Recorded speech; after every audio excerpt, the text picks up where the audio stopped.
The Dallas Cowboys are going to run a 3-4 defense this year. We'll tell you why that doesn't mean a ton next.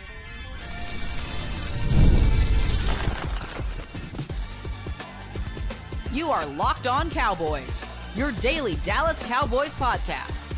Part of the Locked On Podcast Network, your team every day. Welcome back to the Locked On Cowboys podcast, part of the Locked On Podcast Network, your team every day. We'd like to thank you for making us the #1 sports podcast network. I am your host, Marcus Mosher. He is Landon McCool.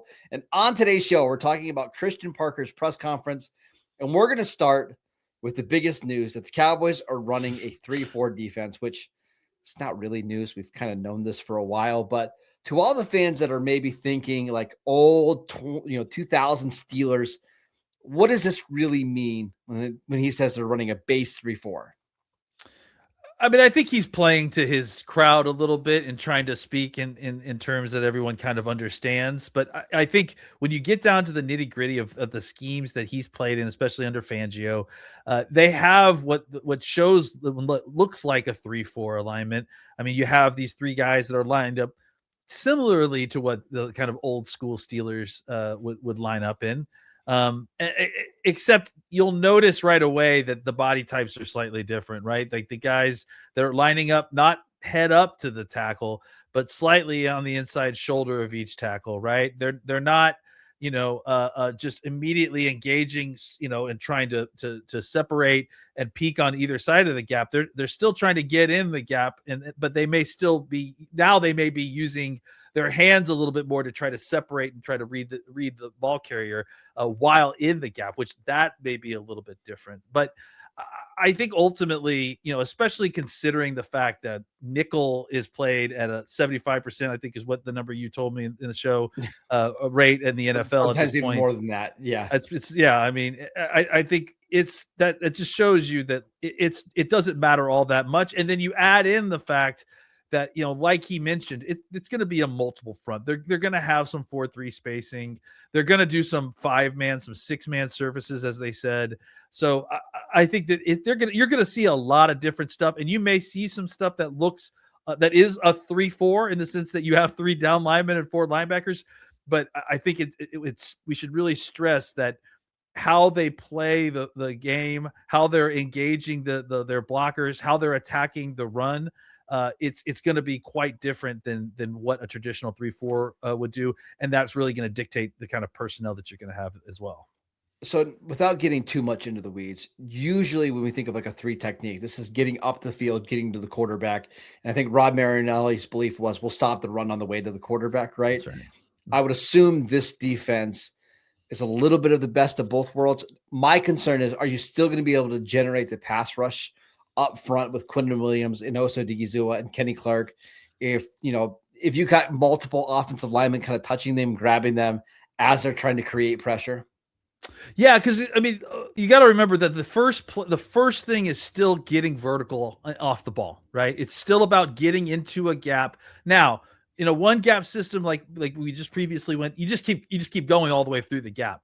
Now it's you get in the gap, you do the hard part first. You're explosive off the ball.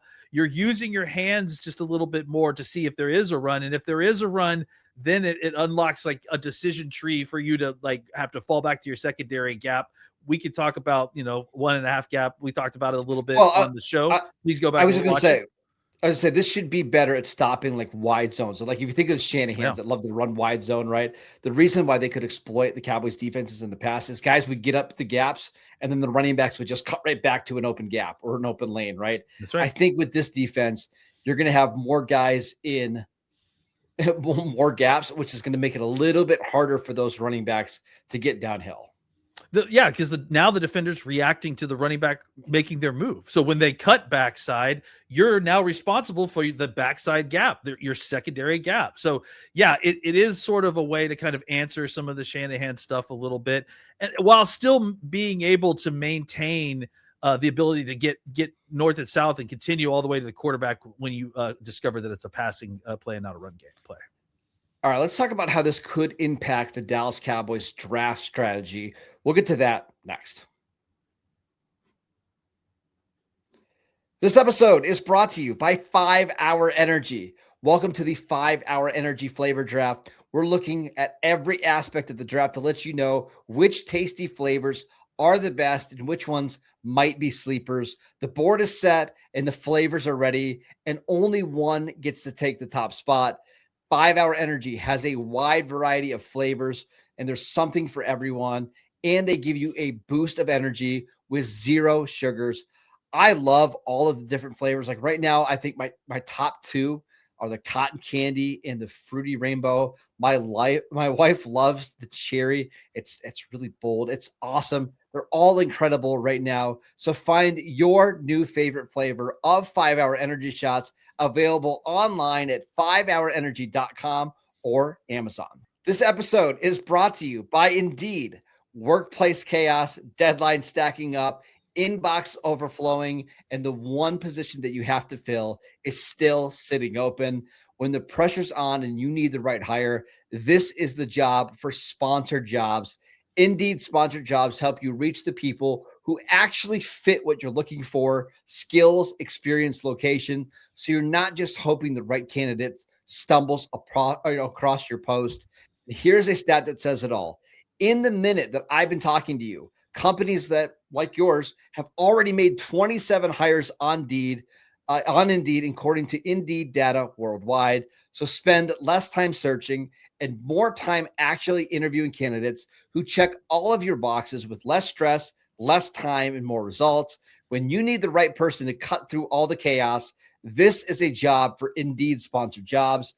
And listeners of this show will get a $75 sponsored job credit to help give your job the premium status that it deserves at Indeed.com/podcast. Just go to Indeed.com/podcast right now and support our show by saying you heard about Indeed on this podcast. Terms and conditions apply. Need to hire? This is a job for Indeed sponsored jobs. Hey, it's Matt Derry from the Locked On Lions podcast. The people I love depend on me. If I'm gone, the financial responsibilities don't disappear. I didn't want my family figuring things out during the hardest moment of their lives. That's why I knew only one place to go. I chose life insurance through my friends at Ethos. Ethos makes getting life insurance fast and easy, 100% online. You can get a quote in seconds, apply in minutes, and get same-day coverage. There's no medical exam. You just answer a few simple health questions. You can get up to $3 million in coverage. Some policies are as low as $30 a month. I love the folks at Ethos. Protect your family with life insurance from Ethos now by going to ethos.com/LockedOnNFL. In as little as 10 minutes, you can get the free quote and up to $3 million in coverage at ethos.com/LockedOnNFL. That is ethos.com/LockedOnNFL. Ethos.com/LockedOnNFL. Application times and rates may vary. Welcome back to the Locked On Cowboys podcast. We'd like to thank you for making us your first listen of the day. Landon, my next question for you is, based on what you heard from Christian Parker, do you think the Cowboys draft strategy will change this year? Like, for example, do you think Kayden McDonald, the Ohio State nose tackle, could be an option? Do you think someone like Keldrick Faulk from Auburn could be a better fit now that you're using more 4-eye? What do you think? Man, those are two kind of very specific guys, right? So those are two guys that I've seen people mention like today on Twitter that think could be better fits in 3-4s. I think I get what they're trying to say, right? Is okay. He's, McDonald's a nose tackle. We need a nose tackle now that we're running a 3-4. That's not what's happening here. We may have guys who are playing the 0, but think of it like Jay Ratliff was playing the 0. Correct. Like, because he's not going to be he's going to be doing way more one gapping and then gap and a halfing, just like we talked about, than he is, truly eating up space or eating up blocks in that sense, right? If he's eating up blocks, he's eating up blocks in a gap. And I think that's so he may line up over the center, but he's picking a side once he does. I'm going to give you another example from what Pittsburgh's run the last couple of years. They've had, this is a while ago now, but Jayon Hargrave, who's bounced around. I think he played for the Eagles and the 49ers. That's a 298-pound nose tackle that Mike Tomlin was using because they've evolved their 3-4 defense. So don't think of Casey Hampton and Vince Wilfork as your nose techniques. Like that's just not what's going to be happening here. Now, the reason McDonald may work is because he's an elite athlete and he could do that. Like, absolutely. He's not just a nose tackle, right? And I think Faulk's almost kind of the similar situation where, like, look, I mean, many people have many opinions about Faulk. I think if you have a vision for Keldrick Faulk, it's as a multiple position guy who can line up all up and down your line and play at a bunch of different spots. I don't know that he's like specifically great at playing the 4-eye. I kind of feel like you'd almost want a bigger guy than well, we talked about that in our draft profile. Like, we didn't like him playing as a 4-eye very often. We thought that's where Auburn got the least valuable snaps from him. I kind of feel like he needs to be playing more outside to get more opportunity out there. He's shown plenty of tape as a 4-eye, and it wasn't as good as the rest of his tape. So Correct. I think, again, people are trying to match body types to preconceived notions or old notions probably of how the position we played. I think the one thing it does do is it opens you up to more of the body types on the wide side, on the outside, the edge players. Now you can play because of the gap in the half scheme and because of other reasons and the way that you're lining up. Now you can play with more guys who can line up as 9 and 7 techniques who don't necessarily have to be 265, 270 pounds to hold up in the run game all the time. They're going to be a little bit more protected. So it opens you up to a lot of the body types that we're seeing coming out in the draft this year. We've mentioned a couple of them, like Cashius Howell at Texas A&M. I like R. Mason Thomas a lot from Oklahoma, and that's just not being a Sooner fan. I think those guys, like the 6'2", 250-pound edge guys that are comfortable playing in space, not that they're going to be doing that more than 3 or 4 times a game, but because they're protected more because they're playing in space, I think you can be more open to those body types. Yeah, and I think that's another benefit that kind of just happens to line up with the circumstances that are happening this season. The Cowboys open themselves up to this body type. Suddenly you see 5 top 100, more than that. I mean, if you're talking top 100, like maybe 7 or 8 guys that fit that body type, that are good pass rushers, that can find a job, dropping into coverage, that can be run defenders on the wide edge of the field. I think, it all lines up for the Cowboys to be able to go and do the kind of impossible task of trying to retool this defense in one offseason.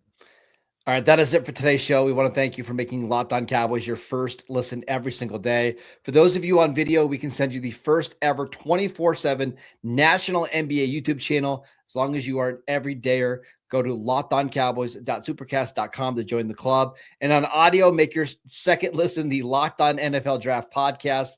Follow Landon on Twitter at McCool BCB. I'm at Marcus _Mosher, and we will see you right back here tomorrow.